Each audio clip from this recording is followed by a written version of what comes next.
Assalamu alaikum. Hi everyone. Warmly welcome to all of you with another important video, and specifically for those professionals or the freshers who truly are dreaming to work at Saudi Aramco projects. So there are plenty of professions, but one of the most highly demanded profession is the WPR, that Saudi Aramco approved work permit receivers.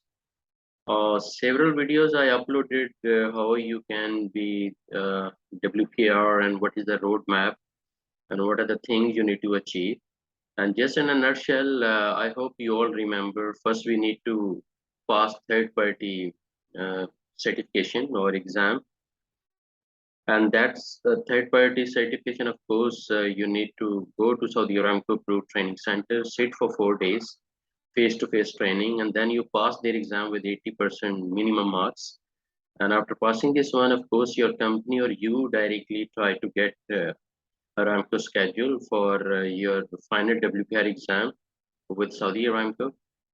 And if you pass that exam with 90%, they have no problem to issue you or to approve you as a work permit receiver from their own end. That means you would be allowed to work at Saudi Aramco projects as a WPR. Might be you will be hired by several different contractors or from the same sponsor you're working for. So, uh, guys, sometime people are asking, after passing all these exams and getting approval from Saudi Aramco, is there any interview? My question is, once you are fully prepared and your concepts are quite clear and you believe you understand complete PTW system, especially the GI 2.100 and some of the relevant other GIs, and you have plenty of knowledge. You studied 3 books in third-party training institute, and then on the other side, before you go for Saudi Aramco exam, you learned a lot. So then why you guys are so much worried about interview? Even if there is one interview or two or hundreds, have no value because you are well trained, you're well qualified, certified, right? So just remove all your barriers from your mindset that you'll be failed, but make sure if you're fully passionate learner and you always try hard to learn day by day and your focus is quite remarkable, then you must not be worrying about for any sort of interview from your contractor side companies or even directly from Aramco PMT. Anywhere they can ask anything, but you have to be confident enough that you are the knowledgeable, trained, certified, qualified person, right? That is why training is important, and training and development both are reciprocal. So, what is your key job is to keep learning every day, and the time will come automatically you'll never be worried about any sort of interview. So on the other side, I'm trying to help our community, by creating different questions, sometime through research, sometime creating by myself. Like if I study GI 2.100, might be for every word I can create a question, and the same, some of the lines, some of the important words could be an answer also. So what I mean is, we can be the question creator and we can be the answer provider, right? So choice is ours, how we learn, how we learn. Like if you study any sort of GI or any book like has a recognition control in the third party, so your focus should be that you are the one going to behave as an examiner and you are the one going to behave as a student also. So then nothing to worry about. So guys, that is why I created a few more questions after my search and some of questions I created by myself. So let's try to understand, how our Aramco exam we have to pass if we have already passed third party exam with 80% marks. So if you're new to our channel, please subscribe and then click the bell icon. This is your daily learning club training zone. So we are learning from each other on a day-to-day basis, and I hope you're going to enjoy this video also, and it would be beneficial for you. And if you are entirely a new gentleman and you want to be a WPR for Saudi Aramco, still that video will give you an idea how the exam would look like, and what type of questions Saudi Aramco have a right to ask, by the way, to ensure that you are the right person for the right job. So let's start this video. Guys, this part one. I'll keep making other parts also, part number 2, 3, 4.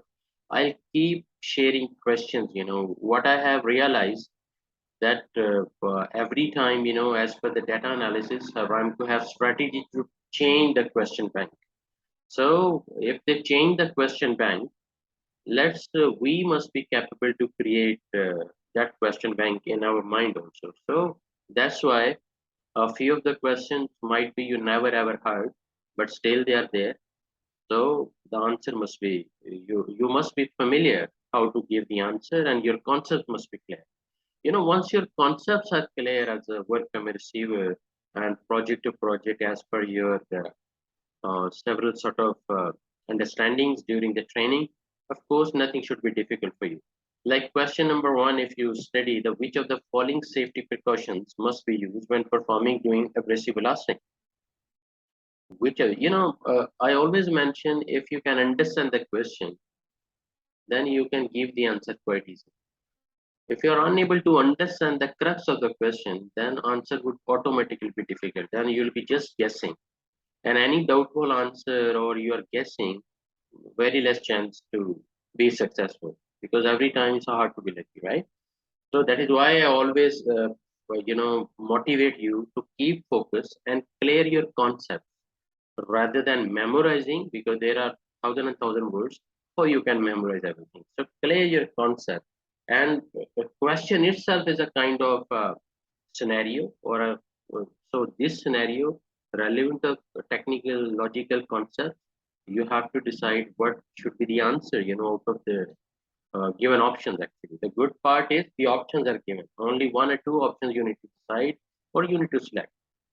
Now let's study the question, which of the following safety precautions? So it's talking about precautions must be used when performing doing abrasive blasting. So the process is abrasive blasting, and sometimes we say is sandblasting. First of all, this should be come on our mind. This abrasive blasting, if we are doing in a confined space, of course we need a confined space entry permit, and it can create an ignition source, so we need hot work permit. If some external lines are attached to that confined space and some liquids are also there, might be we need isolation using blinding and disconnection. We need to drain out the pipe, we need to purge, steam, water wash, plenty of things we have to do. So that means EULP permit would also be required. If you are the one going to do mechanical ventilation also before you start this project. So according to the nature of the project, you put all your safety precautions and you decide which type of permits you truly are needed for fulfilling this particular project with 100% safety inshallah. So abrasive blasting is a kind of activity which can create ignition. So we need a hot work permit, of course.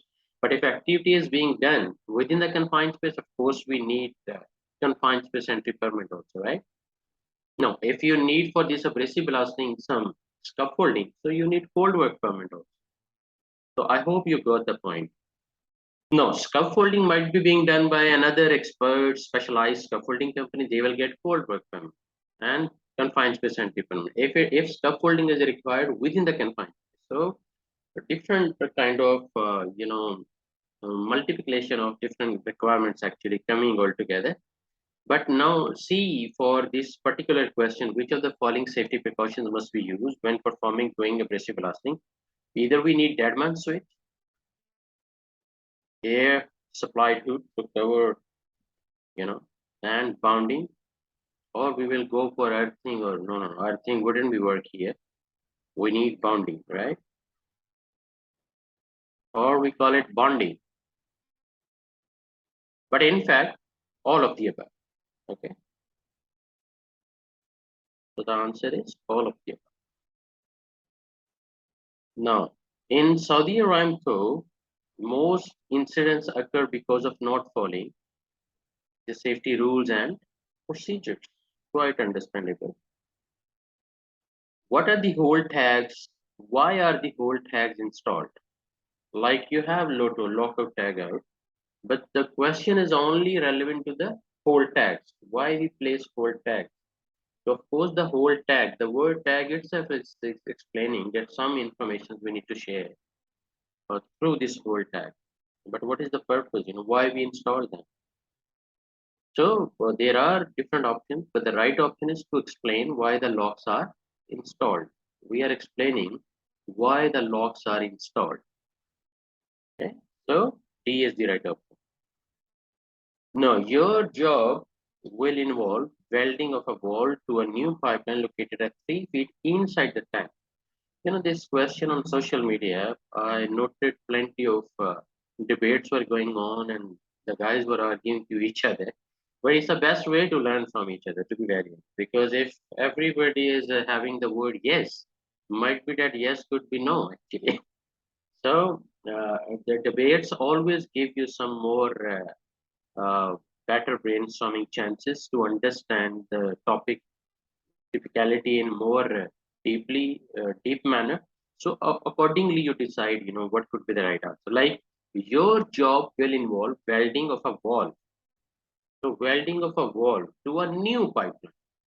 So it's a new pipeline located at 3 feet. So deeper than 1.2 meter or deeper than 4 feet. We all know it's a confined space, but he's mentioning it's a new pipeline and also 3 feet. That means less than 1.2 meter, of course. Inside the tank, the job will require the erection of scaffolding to reach the welding location. Which permit is needed? So now the logic must work here. Do we need cold work permit? Because scaffolding we need. So yes, we need cold work permit because since we are going to weld, welding is a hot work, so we need hot work permit. And also it's a confined space, in sense that we are going inside the tank, the job will require that. So inside the tank. So we are going within the confined space. So in that scenario, we need confined space permit also, right? But we don't need a release permit or equipment opening line break permit because no lines are, no liquid, no gases, nothing is attached here. It's just a new pipeline, right? So we need cold work, hot work, and confined space. So that is the right answer. Now, the issuer right mention on permit that workers will wear respiratory protection respirator, but respirators are not available on site. What receiver will do? Of course, do not sign the permit. Quite logical, right? Straightforward. Now, another question arises. If an issuer assigned one operator on the job, as the receiver is performing a critical calibration uh, what we call this assigned person? Of course, not a job supervisor, is a responsible person. So, uh, let me just change this answer. It's a responsible person. Okay, not the job supervisor because it's just temporarily supporting for. So we assigned him, so we made him responsible. Actually. Now, why the checklist section important to issuers and receiver? Because it tells all precautions to take. On normal work, permit is valid for quite understandable one shift. And next question is for normal maintenance activity, what is the maximum duration of work permit can be extended? So up to 24 hours. When a maintenance work can be done without work permit, of course, in case of emergency, but during an emergency, under direction of incident commander. So, is it necessary for issuer and receiver to visit work site before closing the work permit? Yes. Is it necessary for issuer or receiver to visit work site before closing the work permit? Of course, both parties signed the permit and now they want to close the permit. Of course, both have to agree that the things are done and the site safely being handed over to the issuer or Saudi Aramco, right? This, yes. What is the oxygen percentage range to perform the job safely? The normal range we need, not less than 20%, not more than 23.5%. So the right answer is above than 20% to 23.5%. So normal range we require. Below or above, of course, both are hazards. What action is required if any question of a hazard analysis checklist is answers no? What action is required, if any question? So, of course, the logic says we have to stop work. Issuer and receiver shall analyze the hazard and identify the control measures. Stop work. Issuer and receiver shall analyze the hazard and identify the control measures. No excavation more than 1.2 meter deep is considered confined space. Now, for how long the records of closed work permit shall be maintained? Minimum 90 days. Use of fire blanket or handy only are examples of additional precaution. Okay, use of fire blanket or handy only are examples of additional precaution. Who install receivers logs? One member from each work crew. Who must sign a permit issued for up to 30 days? Of course, operations and maintenance division head. Were the precautions written on the permit, front side of the permit? Now, another question is who is responsible for safety at the work site after a permit has been extended? Of course, the issuer and the receiver who signed the extension. So you have to go with the logic and technicality, right? That is why I always mention clear your concept and let Aramco ask any sort of question because your concepts are clear. You know technically, logically, how scenario based, how the things are moving around, what we do and to handle different type of situations. So accordingly, the options can be any. So you just need to go with the right technical and logical, mindset to choose the right option. Because don't expect that every time they will ask the options which you already studied or the question which you already have studied. The retta, in other words, it's hard to memorize everything, right? That is why you need to clear your concepts and not to rely 100% on your memory for sure. What happens if work must continue past the time the original permit was to expire? Extend the permit or issue a new one? What happens if work must continue past the time the original permit was to expire? So definitely we need to extend the permit or issue the new one. Now, the receiver must stop work if the work site becomes unsafe. Even sometimes you have to prove how do you say the work site became unsafe. It's not like just you simply stop the work and later on you don't know how to explain. Get the objective evidence, understand, note down everything, why you claimed there was an unsafe condition, or the work site became unsafe, like any sandstorm was there, or you believe uh, something like some machines were being used without proper guard, without proper safety measures. Why you exactly claiming that the unsafe condition is there? So your stop work must be justifiable, actually. Not just I'm the work member receiver, so I have authority to stop. Yes, you are empowered, you are authorized to stop, but make sure justifiable stop work. Justifiable. If you can't justify, big gap. Now, who should ask for work permit before they start working? Of course, the receiver. Who should ask for work permit before they start working? The receiver.